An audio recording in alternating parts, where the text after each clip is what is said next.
Hi, Mystery Recapped here. Today, I am going to explain an Australian action horror movie called Wormwood Apocalypse. Spoilers ahead, watch out, and take care. A few years ago, several meteors crashed on an Australian wasteland. While it didn't do much harm at first, soon the people started getting sick and killing each other. It turns out that the meteors brought with them a kind of heavily contagious virus that transforms humans into zombie-like creatures, except it is more dangerous because it spreads through the air as well. No human is immune to the virus, but the ones with blood type A negative can only be infected with a zombie's bite, and not through the air. At the beginning of the film, we are introduced to a girl named Brooke, who has recently turned into a zombie. She tries attacking her own people, but her brother Barry stops her. He gives her a vial of human blood, which turns her back to normal. It is then revealed that Brooke is a hybrid zombie who couldn't complete the full transformation when she was first infected. She manages to suppress her zombie urges most of the time, but when it gets out of control, she has to take human blood from the vial. Because she is a hybrid, she has special characteristics, like she can control fully turned zombies with her mind. Brooke's brother, Barry, on the other hand, has A negative blood type and hasn't been bitten yet, which makes him one of the few surviving humans. In the other part of the wasteland lives a former soldier named Reese. He has made the best out of his situation and is living in a protected bunker that runs on zombie blood. The zombies secrete a gas from their breath that is extremely flammable. This component is also found in their blood, which makes it act as fuel. Reese's day starts with him exercising and taking a strange yellow pill. Then he goes on a zombie hunt, which doesn't take long since the creatures are surrounding the fort at all times. He captures a few zombies and makes them components of his mechanical devices. When the creatures are bribed with meat, they move their hands and legs, which Reese uses to run the generators. He also practices fighting with the captured zombies to maintain his physical strength.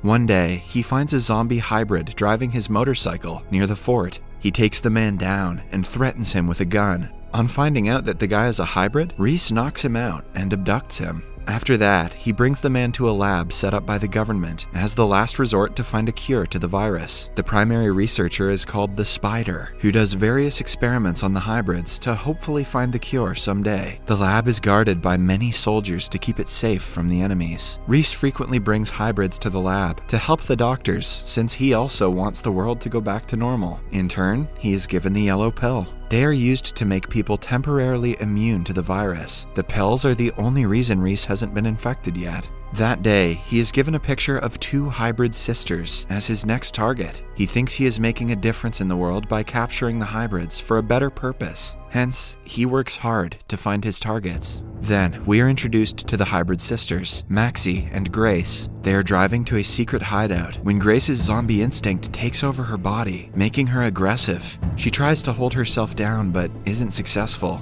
Maxie helps her sister at the right time by feeding her a vial of blood. Somewhere nearby, Reese is hiding in a field, waiting for the sisters. When they are close enough, he makes the first attack and flips their vehicle. Grace, who is not as injured as her sister, comes outside the car and fights Reese. They engage in an intense battle, but Reese, being a trained soldier, defeats Grace in the end. He doesn't care to check the car for the second sister and drives away with the first one. A while later, Maxie comes out and starts looking for Grace, only to find out that she has been kidnapped. Reese is driving Grace to the lab when she suddenly wakes up as a zombie. This multiplies her strength and makes her attacks more intense. She manages to trap Reese, but he convinces her to drink blood that gets her back to normal. In the lab, we see the Spider use a hybrid zombie to make a cure that stops the transformation process temporarily. He injects the medicine into himself, but is caught by the Colonel and a soldier in the process. They point their guns at him for misusing the government resources, but the Colonel kills his own man before the Spider is killed. It turns out that the Spider and the Colonel were bitten by zombies in the past, hence they have been using the hybrid's blood to make the medicine that slows the rate of transformation and keeps them alive. They're fooling everyone because the hybrids they capture are not being used for the cure, but for their own good. As long as they capture more hybrids and take the antidote every day, they will not turn into zombies. The Spider is also working on a side experiment, hidden from everyone else. A while later, Reese arrives at the lab and hands Grace over to the Colonel before returning home. On the way, his car stops, and he has to use a zombie's blood to restart it. All this time, Maxie is watching him while staying hidden. When he is distracted, she jumps on the back of his car and tags along. On reaching home, Reese distracts the zombies with bright light and enters the bunker. At night, the lights turn off all of a sudden. Reese cautiously comes outside and restarts the generator, only to come face to face with Maxie. She doesn't give him time to react before knocking him out. When he wakes up the next morning, she threatens him to reveal where her sister is. With no way out, he agrees to bring her to the lab. On their drive there, Maxie finds a picture of herself and Grace and asks him what he does for a living. Reese vaguely tells her that he was ordered to bring them to the lab. He distracts her in the conversation and takes hold of the weapon. In the end, Maxie is tied to the seat and taken to the Colonel, where the soldiers forcefully take her in. The Colonel and Reese get into a slight argument when he makes fun of Reese's late brother, who also used to be a soldier. The argument quickly turns into a fight, and Reese shoots the Colonel and his soldiers. He runs away, but doesn't forget to take Maxie with him. They are followed by an injured Colonel and the soldiers who use their weapons to bring him down. When Reese opens his eyes again, he finds himself hung on a tree. The Colonel taunts him about his brother's death, who was burned alive by the enemy. The person who killed him was none other than Barry, the guy we saw at the beginning of the movie.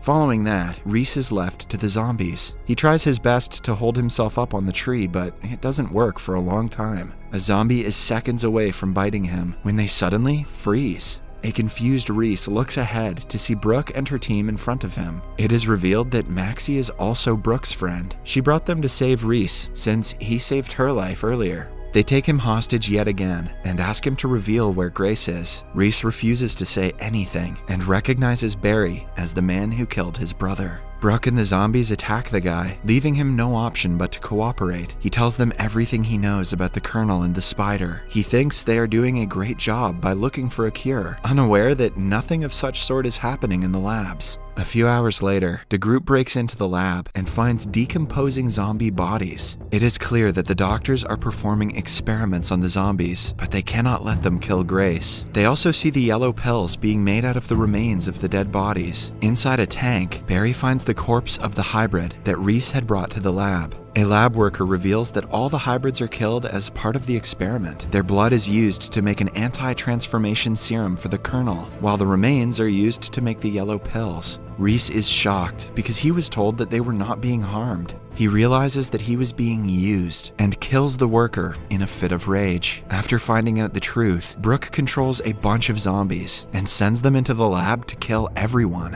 When the guards are killed, Maxie goes inside a capsule and is dropped into the bunker. She enters a vent and goes looking for her sister, while the others head inside through the front door. To keep the Colonel distracted, they kill everyone in their way while simultaneously walking towards the control room where the Colonel and the Spider are. Brooke eventually reaches the main room and finds the Spider inside. He introduces his latest creation, the most dangerous cyborg zombie. Brooke sends her army of zombies towards the cyborg, but he is too strong for them. The Spider is using his arms to control the zombie, which makes him even more dangerous. The real zombies are killed brutally by the cyborg, leaving only Brooke alive. In the end, he attacks her and throws her to the wall. Brooke cannot fight the powerful cyborg and can only hope for a miracle to save her. When he is seconds away from killing her, the said miracle happens and his hand stops working. This is because Grace, who is tied in a corner, is controlling the Spider's hand and keeping it from moving. The mind control technique works on him because he is also half zombie, who has been delaying transformation using the hybrids. Brooke gets the upper hand and attacks the cyborg, while the Spider is busy with Grace. But soon, he gets back to fighting, stronger than before. Brooke is yet again in danger, but this time, she electrocutes the cyborg and defeats him before he even makes an attack. Outside, Barry and Reese are fighting the Colonel. Since he has a gun, he has an upper hand on both of them. He is seconds away from killing the two when Maxie arrives with her weapon pointed at him. She shoots him dead and saves the others. However, things go downhill when Brooke starts transforming into a zombie. She desperately needs a vial of blood, but no one has one. When things get out of control, she attacks Maxie and makes her hide inside a cage. A while later, Maxie finds a pouch of blood and feeds it to Brooke, finally calming her down. When she comes back to her senses, Brooke realizes that she bit her brother. At the same time, the Spider gets Grace and flies out through the capsule. He also puts the lab in auto blast mode. The group has 30 seconds before the entire lab blows up and kills all of them. Barry and Brooke decide to use their blood as fuel to send Reese and Maxie outside through the capsule and sacrifice their own lives. The plan works, and Reese and Maxie fly away seconds before the place explodes and kills Barry and Brooke. Outside, the Spider is drawing Grace's blood for his antidote. Right then, an ally soldier finds out that the Spider is also a zombie. With no Colonel to tell him otherwise, they attack the Spider. Annoyed by their involvement, the Spider kills them both. When Reese and Maxie arrive at the hideout, Maxie finds her sister unconscious in bed. Reese confronts the Spider and fights him, but since he has hybrid blood in his veins, he easily overpowers him. The man is seconds away from killing Reese when Grace wakes up and stabs him to death. She doesn't stop there and brutally tears his stomach open. In the last scene, Maxie gives Reese a yellow pill because he is about to transform. She asks him to join their team. The movie ends with a twist when we see Brooke and Barry come out of the remains of the lab, unharmed. Subscribe for more videos like this, turn on notifications, and leave a like to help the channel out. Thank you for watching.